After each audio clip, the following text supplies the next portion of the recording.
হাসিনা কেন ভালো আছে? কারণ জামাতের কোনো নীতি নাই। ৭১-এ এই হাসিনার যে দলটা আওয়ামী লীগের একটা ভূমিকা ছিল, ৫২ ভূমিকা ছিল, ৯০-এ ভূমিকা ছিল, কিন্তু এদের কোথায় ভূমিকা আপনি বলেন তো?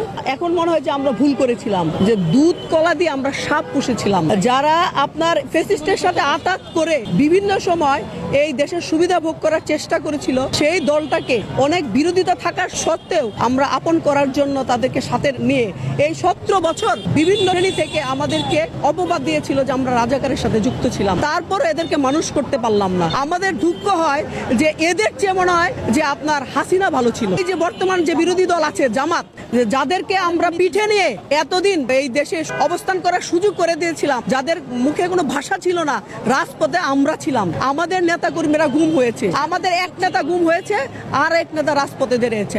আমরা এখন অবধি রাজপথেই আছি। আপনার কাছে কেন মনে হয় যে জামাত যে দলটি আছে তার চেয়ে হাসিনাই ভালো ছিল? হাসিনা কেন ভালো আছে? কারণ জামাতের কোনো নীতি নাই। ৭১-এ এই হাসিনার যে দলটা আওয়ামী লীগের একটা ভূমিকা ছিল, ৫২ ভূমিকা ছিল, ৯০-এ ভূমিকা ছিল, কিন্তু এদের কোথায় ভূমিকা আপনি বলেন তো? জামাতের কারণেই তো আজকে ৭১ হইল। জামাতের কারণে ৭১ হয়েছে ভাই। আমি দীর্ঘ প্রায় ৩১ বছর রাজনীতির সাথে জড়িত। আমি ছাত্র রাজনীতির মাধ্যমে আমার রাজনীতি